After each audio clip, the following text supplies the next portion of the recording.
The Netherlands is a small country. It's so small you could fit it into the US 270 times. But it's big when it comes to making food. Remarkably, it has the second largest agricultural exports in the world, mainly through being able to produce vast amounts of food on tiny plots. Here's how the Dutch learnt to feed the world. The Netherlands isn't exactly designed for mass farming. Because of limited space, farmers have learned to eke out as much as possible from the land. With a third of the country under sea level, the Dutch mastered how to make land using levees and built windmills to drain marshland to create fertile soil.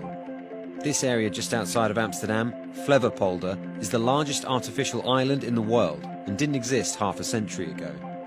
Nowadays, over half the ground in the Netherlands is used for agriculture. But there was a time when the Dutch faced starvation. After the war, as the Dutch rebuilt, ensuring food security became a priority. The issue was important to the new Minister for Agriculture, Sicko Mansholt, a former farmer and a resistance fighter in the war. He'd begin to drive changes that would turn farming into big business. He pursued a policy of land consolidation. Larger, more productive farms were encouraged to absorb smaller, less profitable farms. It was all about using less labour to improve yields. In 1963, the government launched a fund to help older farmers sell up and to help young farmers start new businesses.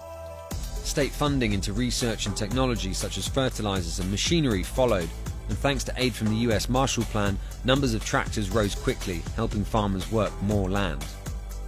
Dairy production grew fast as cooling tanks and milking machines were invented.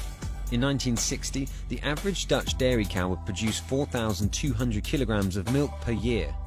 In 2007, this had nearly doubled to 7,880 kilograms.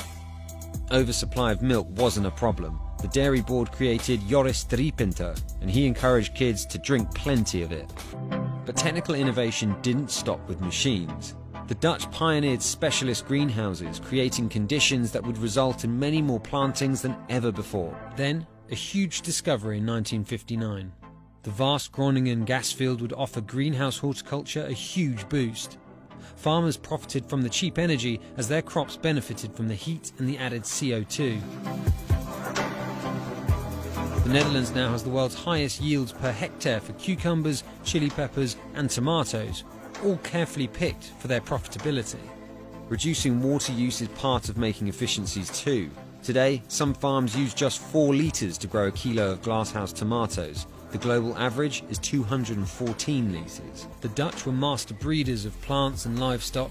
The state built on this expertise to transform farming, including a focus on education and research, as part of a holistic approach to benefiting the entire industry.